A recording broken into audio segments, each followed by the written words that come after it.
Welcome back to news and views. అయితే ఇక ఆంధ్రజ్యోతిలో ఏ అంశాలు ప్రధాన అంశాలుగా ఉన్నాయో, ఏ వార్తలు ప్రధానంగా ఉన్నాయో ఒకసారి చూద్దాం. అయితే మళ్ళీ నెత్తురోడిన దండకారణ్యం, ఛత్తీస్గఢ్లో 30 మంది నక్సల్స్ ఎన్కౌంటర్ అనే వార్తను కూడా ఇక్కడ ఆంధ్రజ్యోతిలో ప్రధాన అంశంగా హెడ్డింగ్ లైన్గా మనం చూడవచ్చు. ఇక్కడ రేవంత్ రెడ్డి వార్త కూడా పంచుకుంటే పట్టు వచ్చినట్ల అంటూ మెయిన్ హెడ్డింగ్ తోటి ఆంధ్రజ్యోతిలో కూడా మనం ఈ వార్తను చూడవచ్చు. వాళ్ళకు టీటీడీ ఉంటే మనకు వైటీటీ ఉంది, ప్రతిసారి మన ఎమ్మెల్యేల లేఖలతో దర్శనం ఇప్పించండి అడుక్కోవడం ఎందుకు, వాళ్ళకు టీటీడీ ఉంటే మనకు యాదగిరిగుట్ట ఉంది, భద్రాచలం రాముడు లేడా రామప్ప లేదా అంటూ ముఖ్యమంత్రి రేవంత్ రెడ్డి వ్యాఖ్యలను కూడా ఇక్కడ మనం ఆంధ్రజ్యోతిలో ఈ వార్తని మనం చూడవచ్చు. ఇక ముద్రిన బెట్టింగ్ వ్యవహారం, తరలపై కేసులు అనే వార్తను కూడా ఇక్కడ ఆంధ్రజ్యోతిలో హైలైట్ చేశారు. ఆ వార్తను కూడా ఇక్కడ మనం చూడొచ్చు. నిన్న మొత్తం ట్రెండింగ్గా నిలిచిన ఇదే వార్త, ప్రతి పేపర్లో కూడా ఇదే వార్త ఉంది. రానా, విజయ్ దేవరకొండ, ప్రకాష్ రాజ్, మంచు లక్ష్మి సహా 20 మంది సినీ టీవీ ప్రముఖులపై ఎఫ్ఐఆర్, బెట్టింగ్, జూదం, క్యాసినో యాప్స్ను ప్రమోట్ చేస్తున్నారంటూ మియాపూర్లో ఫిర్యాదు. అయితే ఇది మరి దౌర్జన్యం. మెట్రో ట్రైన్కి కూడా ఈ బెట్టింగ్ యాప్లకు సంబంధించిన యాడ్ను కూడా ఇక్కడ పోస్టర్స్ వేయడం కూడా చాలా విషాదకరమైన పరిస్థితి. ఇక ఫోన్ ట్యాపింగ్ కేసులో హరీశ్రావుకు ఊరట, ఈ వార్తను కూడా మనం చూడొచ్చు.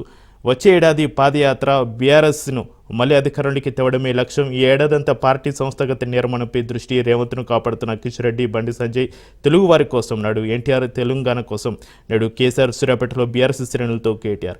అయితే రాష్ట్ర వ్యాప్తంగా కేటీఆర్ పర్యటనని అయితే ఆయన ప్రణాళికను సిద్ధం చేసుకున్నాడు. అందులో భాగంగా నిన్న సూర్యాపేట పర్యటనలో కేటీఆర్ చేసిన వ్యాఖ్యలు కూడా మనం ఆంధ్రజ్యోతిలో మనం చూడొచ్చు. అయితే పార్టీ శ్రేణులు పార్టీలో ఉత్తేజాన్ని నింపడం కోసం కేటీఆర్ ఈ పాదయాత్రకు శ్రీకారం చుట్టారు. ఇక తెలంగాణలో వచ్చేసరి అధికారం మనదే, ఎమ్మెల్సీ ఎన్నికల ఫలితాలే అందుకు నిదర్శనం, విభేదాలు పక్కన పెట్టి కష్టపడి పనిచేయండి, తెలంగాణ బీజేపీ ఎంపీలకు అమిత్ షా ఉద్బోధ, ఎమ్మెల్సీలు కొమరయ్య, అంజిరెడ్డిలకు అభినందనలు, రాష్ట్ర బీజేపీ అధ్యక్షుడి నియామకం ఉగాదిలోపే అనే వార్తను కూడా మనం చూడవచ్చు. అయితే అమిత్ షా తోటి తెలంగాణ బీజేపీ ఎంపీలు నిన్న సమావేశమయ్యారు. ఆ వార్తను ఆంధ్రజ్యోతిలో మనం చూడవచ్చు. ఇక నమస్తే తెలంగాణ పేపర్ చూద్దాం ఒకసారి. నమస్తే తెలంగాణలో అయితే నిన్న కేటీఆర్ మనం చూసాం. నిన్న కేటీఆర్ సూర్యాపేట పర్యటనలో భారీ బహిరంగ సభలో మాట్లాడారు. అదే వార్తను నమస్తే తెలంగాణలో ప్రధాన హెడ్డింగ్ లైనింగ్లో తీసుకున్నారు. ఇక గుండె ధైర్యం గులాబీ జెండాని, రామన్న సేవ్ తెలంగాణ, వెక్కి వెక్కి ఏడ్చిన మాజీ సర్పంచ్, పంటలు ఎండుతుంటే గుండె తరుక్కుపోతుంది, ప్రజలకు కాంగ్రెస్ ప్రభుత్వం నరకం చూపిస్తుంది, సంతోషమంతా కండ్ల ముందే చెదిరిపోతుంది, రాష్ట్రంలో మహిళలకు రక్షణ లేకుండా పోయింది, రేవంత్ సర్కార్ తీరుపై విసుగెత్తిన ఆడబిడ్డ కంటతడి. సభలో కేటీఆర్ ఎదుట ప్లకార్డులు పట్టుకుని ఆవేదన వ్యక్తం చేసిన ఒక మహిళా సర్పంచ్ రాధ. ఆ ఫోటోను కూడా ఇక్కడ నమస్తే తెలంగాణలో హైలైట్ చేయడం మనం చూడొచ్చు. ఫ్యూచర్ సిటీ రోడ్డు టెండర్కు బ్రేక్, స్టే ఇచ్చిన రాష్ట్ర హైకోర్టు, భూసేకరణ పూర్తి కాకుండా రోడ్డు టెండర్లపై అభ్యంతరం. ఈ రోడ్డు టెండర్ల అంశం కూడా ఫ్యూచర్ సిటీ రోడ్డు టెండర్కు బ్రేక్ అనే వార్తను కూడా మనం చూడొచ్చు. ఇక రేవంత్ రెడ్డి నిన్న వ్యాఖ్యానించిన మాటలను కూడా ఇక్కడ నమస్తే తెలంగాణలో చూడొచ్చు. అప్పు పట్టట్లే మనల్ని ఎవరు నమ్మట్లే, ఉద్యోగుల రిటైర్మెంట్ బెనిఫిట్స్ 8,000 కోట్లు బాకీ ఉన్నామన్న నిన్న కేటీఆర్ వ్యాఖ్యలను కూడా నమస్తే తెలంగాణలో అయితే మనం ఆ హెడ్లైన్ తోటి చూడొచ్చు. ఇక మనతో పాటు జాయిన్ అయ్యారు బండారు రామ్మోహన్ రావు గారు, ప్రముఖ రాజకీయ విశ్లేషకులు. వారితోటి మనం మాట్లాడించే ప్రయత్నం చేద్దాం. నిన్న ప్రముఖంగా నిలిచిన బెట్టింగ్ యాప్స్ పైన కూడా, బెట్టింగ్ యాప్స్ ప్రమోటర్ల పైన పోలీసులు ఉక్కుపాదం మోపిన పరిస్థితి, దానిపైన వీరితో మాట్లాడించే ప్రయత్నం చేద్దాం. సార్ నమస్కారం. సార్ నమస్తే చక్రి, మీకు అట్లాగే రాజ్ న్యూస్ ప్రేక్షకులకు కూడా. సార్ నిన్న మనం ప్రధానంగా చూసాం, కొంతమంది యూట్యూబ్ ఇన్ఫ్లుయెన్సర్స్ పైన, సినీ పరిశ్రమ పెద్దలపైన మొత్తంగా 25 మంది పైన కేసులు నమోదయ్యాయి. వీరు ప్రముఖంగా బెట్టింగ్ యాప్స్ని ప్రమోట్ చేశారు, యాడ్స్లలో వీరు యాక్టింగ్ చేశారు, భారీగా పారితోషికాలు తీసుకున్నారు. ప్రజల ప్రాణాలపైన, వారి అభిమానులపైన వీరికి ఎలాంటి కన్సర్న్ లేదా, వీళ్ళకి డబ్బులే ప్రధానమా, అసలు ఏం జరుగుతుంది? ఇప్పుడు చిన్న చిన్న యూట్యూబర్స్, సోషల్ మీడియా ఇన్ఫ్లుయెన్సర్స్ వారు తెలుసో తెలియకో డబ్బాసుతోటి చేశారంటే దానికి ఒక అర్థం ఉంది. సరే, చట్టపరంగా రేపన్నాడు పోలీసులు ఏదో ఒక చర్యలు అయితే తీసుకుంటారు. కానీ అన్నీ తెలుసు కూడా వాళ్ళకు ఒక మేనేజర్లు ఉంటారు, వాళ్ళకు ఒక వ్యవస్థ ఉంటుంది, వారికి చేతి నిండా సినిమాలు ఉంటుంది, చేతి నిండా పని ఉంటుంది, కోట్లు సంపాదించారు ఆల్రెడీ సినిమా ఇండస్ట్రీలో. వాళ్ళు ఎందుకు ఈ బెట్టింగ్ యాప్స్ని ప్రమోట్ చేయాల్సి వచ్చింది? బండారామ. చక్రి చక్రి మీకు అట్లాగే రాజేష్ ప్రేక్ష నమస్కారం. డబ్బు ఎవరికి చేదు?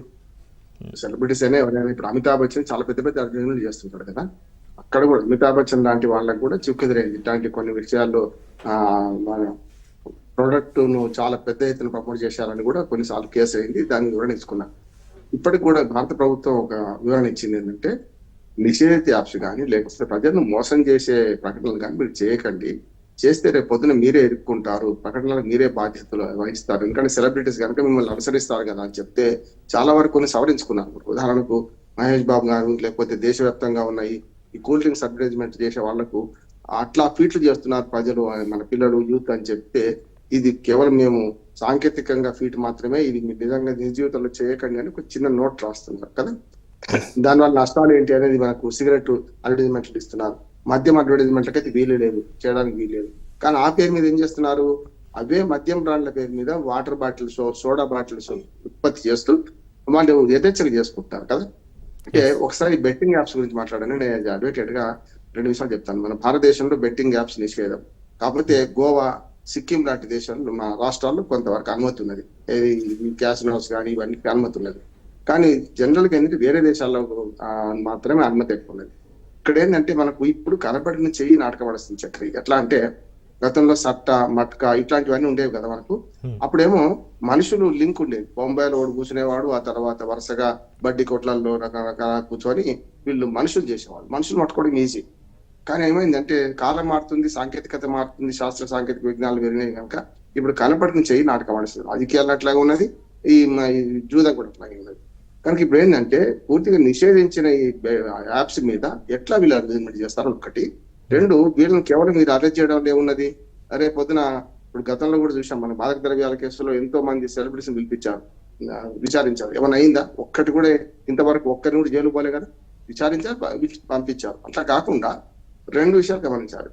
ప్రమోటర్స్, ఇప్పుడు ఏవైతే వీళ్ళు సెలబ్రిటీస్ ఉన్నారో, వీళ్ళు ఎవరైతే ఉన్నారో ఇన్ఫ్లుయెన్సర్స్ ఉన్నారో, వీళ్ళ మీద చర్య తీసుకోవాల్సిందే కాదట్లేదు. ఇప్పటికే కొందరు వివరణ ఇచ్చారు. ప్రకాష్ రాజ్ గారు అయితే నేను ప్రశ్నించే వాడిని నేనే తప్పు చేస్తే ఎట్లా, 2017 దాకా ఉండే నాకు, ఆ తర్వాత పొడిగించుకోలేదన్నారు. అట్లాగే విజయ్ దేవరకొండనేమో నేను లీగల్ యాప్స్ కే ఇచ్చాను కానీ, నేను లీగల్ బెట్టింగ్ యాప్స్ కే ఇచ్చాను కానీ ఇంకా వేరే ఇవ్వలేదు అంటున్నారు. వివరణ ఇచ్చుకోనియండి. కానీ బేసిక్ గా ఈ యాప్స్ ఆపే అధికారం అయితే ప్రభుత్వానికి ఉంది కదా, ఇది ఎందుకు చేస్తలేరు? నిజంగా శలభల్లాగా మాడిపోయి కుటుంబాలు యూత్ నష్టపోతున్నారు. వాళ్ళు చేయంగా వాళ్ళ తల్లిదండ్రులను కూడా చంపేసి ఆత్మహత్య ప్రేరేపించి అందరూ చచ్చిపోతున్నారు కదా.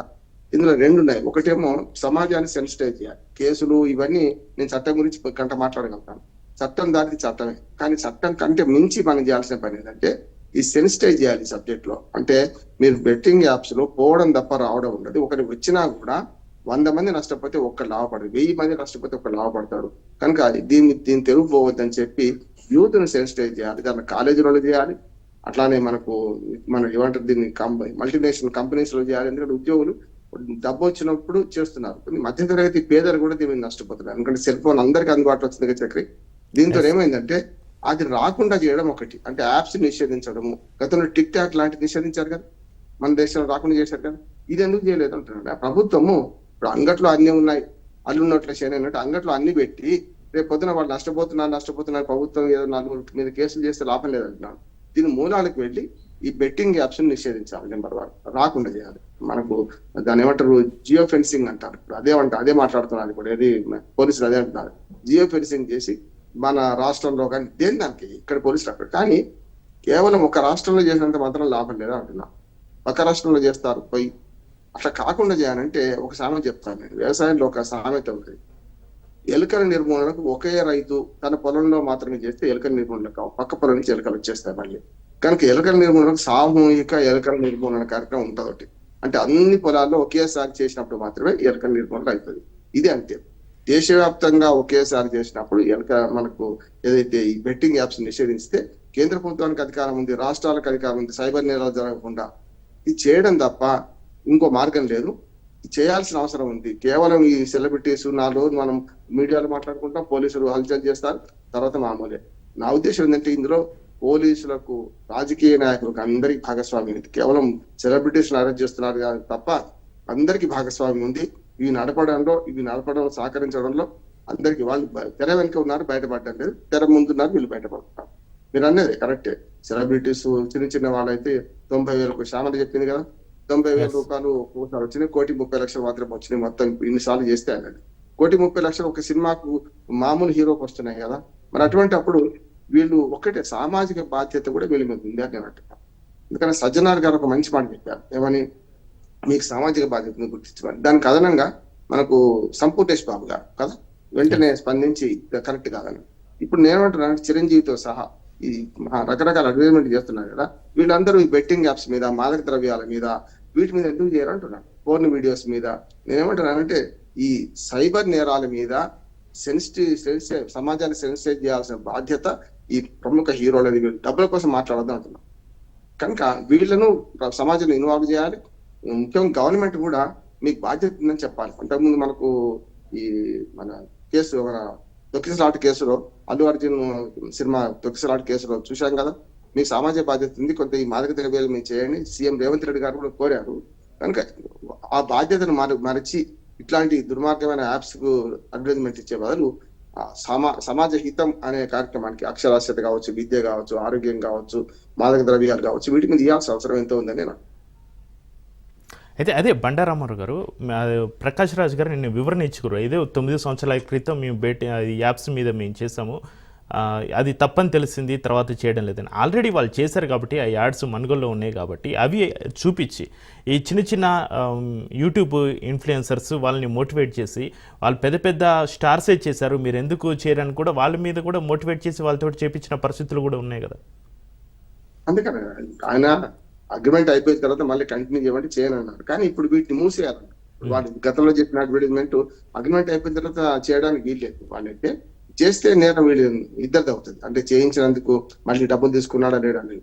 అన్నిటికంటే చక్రి ముఖ్యమైనది ఏంటంటే ఈ యూత్ ముఖ్యంగా ఈజీ మనకి అలవాటు పడ్డారు. అంటే చాలా వ్యసనాలు ఏర్పడి వాళ్ళ సమాజంలో అనేక ఆకర్షణలు కనపడుతున్నాయి. మనకు మద్యము, మనకు మాదక ద్రవ్యాలు అవన్నీ కనపడుతున్నాయి కదా. నేను ప్రతిరోజు లయన్స్ క్విస్ట్ అని చెప్పి మేము స్కూల్లోకి వెళ్తుంటాం. ఏది మాదక ద్రవ్యాలకు వ్యతిరేకంగా మేము విద్యార్థులను సెన్సిటైజ్ చేస్తున్నాం. అట్లా ఇద్దరిని చేయాలి, కుటుంబంలో తల్లిదండ్రులు చేయాలి, ఇటుపక్క యూత్ని చేయాలి. ఏమంటే మీ పిల్లలు సెల్ ఫోన్ వాడుతున్నారు, ఎట్లా వాడుతున్నారు, ఏం చేస్తున్నారు చూడండి, ఎక్కువసేపు వాడుతున్నారు అని చేయాలి. నేను మాట మాట్లాడుతున్నా, మన సజ్జనారు ఒక మాట చెప్తుంటే, నా మనవరాలు ప్రజ్ఞ 10 ఏళ్ళ పిల్లని నన్ను ప్రశ్న అడిగింది, తాతయ్య మీరు సజ్జనార్ చెప్పింది వింటుంటారు కదా, సెల్ ఫోన్ వాడొద్దు అంటుంటారు కదా, మరి మీరు ఎందులో చూస్తున్నారు ఈ ఆయన చెప్పింది అని. సెల్ ఫోన్ చూస్తున్న బిడ్డ అన్న. అంటే చూసిండ్రా, మీరు కూడా సెల్ ఫోన్ వాడుతున్నారు కదా, సెల్ ఫోన్ వాడడం తప్పు కాదు, సెల్ ఫోన్ లోక కళ్యాణానికి వాడుకోవాలి. ఉదాహరణకు కత్తితో కూరగాయలు కోయచ్చు, బండికాయలు కోయచ్చు, కత్తి తప్పు కాదు, కోసేవాడి తప్పు అని మా చిన్న 10 ఏళ్ల నా మనవరాలు నన్ను ప్రశ్నించింది. మీరు సెల్ ఫోన్ వాడొద్దని నేను చెప్తున్నాను, సెల్ ఫోన్ లో చూస్తున్నాను కదా, మీరు చూస్తారు, నాకు ఎడ్యుకేషన్ పరంగా అకాడమిక్ గా కూడా నేను చూడాల్సి వస్తుంది కదా. సెల్ ఫోన్ వాడొద్దు అనేది తప్పు, సెల్ ఫోన్ ఎట్లా వాడుకోవాలి చెప్పాలి అన్నది. అంటే ఒక 10 ఏళ్ల పిల్ల మనకు సమాజానికి బుద్ధి చెప్తుంది కదా, ఎట్లా మనకు ఇట్లా ఎందుకు చెప్పలేమంటున్నాను. అందుకనే సెల్ ఫోన్ కానీ ఏదైనా సరే మనం దాన్ని వాడే పద్ధతిని బట్టి ఉంటది. కనుక ఈ యాప్స్ బాగా ప్రచారం అయ్యేది ఎందులో. ఇంకోటి మెట్రో మీద కూడా కేసు పెట్టాలి కదా, ఇంతకుముందు మీరు చెప్పారు మెట్రోలో. ఈ మెట్రో అడ్వర్టైజ్మెంట్ కూడా ఉందండి. మరి మెట్రోకు ఎట్లా అనుమతించారు? మెట్రోలో మీకు నిషేధిత యాప్స్ గురించి చెప్పొద్దు కదా. అంతకుముందు ఒకసారి మనకు గతంలో మన భాగ్యలక్ష్మి లాటరీ ఉండే మన మహారాష్ట్ర ఉమ్మడి ఆంధ్రప్రదేశ్ లో. ఎందుకు రద్దు చేశారు? మన దగ్గర గేమింగ్ యాక్ట్ లో ఖచ్చితంగా ఇవన్నీ రద్దు చేశారు. కానీ స్కిల్డ్ గేమ్స్ ఉన్నాయి. ఉదాహరణకు రెమ్మీ ఉందనుకోండి, రెమ్మీ అది స్కిల్డ్ గేమ్ అంటారు, అంటే పేకాట్లో 3 బుక్కలు అంటే తప్పు అంటారు. కానీ కేసీఆర్ గారు ఏ మాట కావాలంటే చెప్పుకోవాలి, అందులో ఆయన సమర్థించడం రాజకీయంగా వేరు. కానీ ఇక్కడ పేకాట క్లబ్ ను మూయించిన అయితే ప్రభుత్వం తరపున చేసింది కదా, మనసుంటే మార్గం ఉంటది కదా. గతంలో పేకాట క్లబ్ ను మూసేస్తే గ్రామాలకు వెళ్ళి, ఫామ్ హౌస్లకు వెళ్ళి, చెట్ల కింద ఆడుకున్న వాళ్ళని అరెస్ట్ చేశారు కదా. మళ్ళీ ఈ 15 నెలలుగా కాంగ్రెస్ గవర్నమెంట్ వచ్చినాక మళ్ళీ విశృంఖలత్వం పెరిగింది. ఇవాటికి కూడా క్లబ్ డాన్సెస్ పెరిగినాయి. మొత్తం నా భారత దర్బాద కుల్లా అని చేసేసారు. అంటే దానికి కారణం ఏంటంటే రాజకీయ నాయకత్వం అండ లేకుండా ఇది నడుస్తలేదు. అంటే హోటళ్లు కానీ, పెద్ద పెద్ద బార్లు కానీ, పెద్ద పెద్ద పబ్బులు కానీ చూస్తున్నాం కదా. బంజారా హిల్స్, జూబ్లీ హిల్స్ వెళ్తే మనకు ఒక ప్రపంచం వేరు కనపడుతుంది మనకు. కనుక వాళ్ళ పాకెట్ మనీ ఇచ్చే క్రమంలో కూడా మీరు ధనవంతుల పిల్లలు చచ్చిపోతున్నారు. చూస్తున్నాం కదా, మననే ఒక మన సెలబ్రిటీ అబ్బాయి మన రోడ్ యాక్సిడెంట్ చనిపోయారు. గతంలో అజరుద్దీన్ కొడుకు, కోమటిరెడ్డి వెంకటరెడ్డి గారి కొడుకు చచ్చిపోయాక చూసినాం కదా మనం. అందుకనే ధనవంతుల పిల్లలకు పాకెట్ మనీ ఎక్కువ అలవాటు చేయడం, దాన్ని అలవాటు ఏమైందంటే మెల్లమెల్లగా మధ్యతరగతి పేద వర్గాలకు కూడా వచ్చింది. అప్పులు చేస్తున్నారు, ప్రాణాలు తీసుకుంటున్నారు, తల్లిదండ్రుల కుటుంబాన్ని కూడా క్షోభ పెడుతున్నారు. దీన్ని ఖచ్చితంగా ప్రభుత్వం మేము యాప్షన్ రద్దు చేయాలి. సెలబ్రిటీస్ ఏమో దీనికి వ్యతిరేకంగా అయితే ప్రచారం చేయాలి. రామారావు అది గారు ఎస్ అయితే ఇప్పుడు పోలీసులు తీసుకుంటున్న చర్యలు అయితే హర్షించదగ్గ విషయం.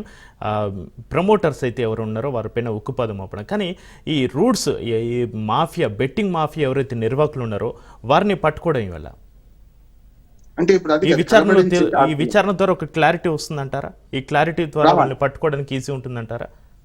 ఇప్పుడు సెల్ ఫోన్ ఎవరైనా ఎత్తుకపోతే ఓ బొందర పడేసి స్విచ్ ఆఫ్ చేస్తే కూడా దొరికించుకుంటున్నాం కదా.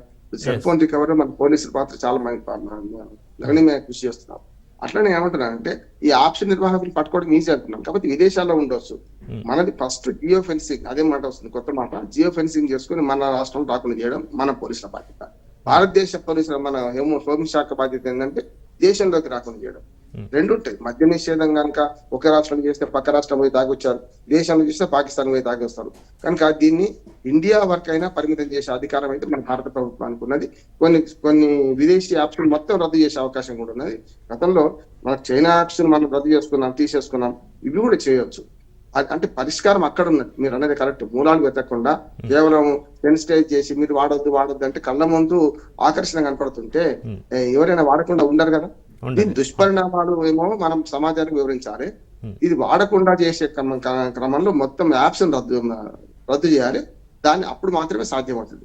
ఒక మాట, మన పిల్లవాడిని తీసుకుని రోడ్డుకి మన బజార్కి వెళ్తే వాడికి బూరు మిఠాయి కనపడదు అనుకుంది, కొనియమంటారు కదా. అంటే ఆకర్షణీయంగా కనపడే వస్తువులు కొనియమంటారు కదా మన పిల్లలే. ఇదే అంతే. అది ఆకర్షణీయంగా ఇంతమంది సెలబ్రిటీస్ చేస్తున్నారు అడ్వర్టైజ్మెంట్, ఇందులో ఏమొస్తుంది అనుకుంటున్నారు. నిజంగా వస్తాయి కొందరికి. 10 ఇచ్చి 100 తీసుకుంటాడు వాడు. ఆ 100 పోయే క్రమం అర్థమైన తర్వాత మాత్రమే వీళ్ళకి నిజంగా తెలుస్తున్నది ఇది ఎంత నష్టపోయాం అనేది. దీని మీద ఖచ్చితంగా కాలేజీలు, మన పెద్ద పెద్ద మన మల్టీనేషనల్ కంపెనీస్ యూత్ ను ముఖ్యంగా సెన్సిటైజ్ చేయాలి. కింది స్థాయి నుంచే చేయాల్సిన అవసరం ఉంది. మాదక ద్రవ్యాల మీద, అట్లానే బెట్టింగ్ యాప్స్ మీద ఇప్పుడు చెప్పకపోతే కూడా కష్టం. ఇప్పుడు తెలియక చాలా మంది మోసపోతున్నారు. ఇది కరెక్టే అనుకుంటున్నారు. పేపర్ లో వచ్చిన వార్త ప్రతిదీ కరెక్టే అనుకునే వాళ్ళు గతంలో ఉండేవాళ్ళు. ఇప్పుడు మెల్లమెల్లగా అవేర్నెస్ వస్తుంది. కనుక పోలీసుల బాధ్యత కేవలం మీది ఉపరితల అంశాలే కాకుండా మూలం అంశాలు చేయాలి. రేవంత్ రెడ్డి గారు కూడా దానికి స్ట్రిక్ట్ గా ఆదేశాలు ఇవ్వాలి. ఒక తెలుగు రాష్ట్రాలే కాదు, దేశం అంతా కూడా పనిచేయాలని నా ఉద్దేశం. Right, thank you Bandaru Ramarao garu. ఇది ఇవాల్టి న్యూస్ అండ్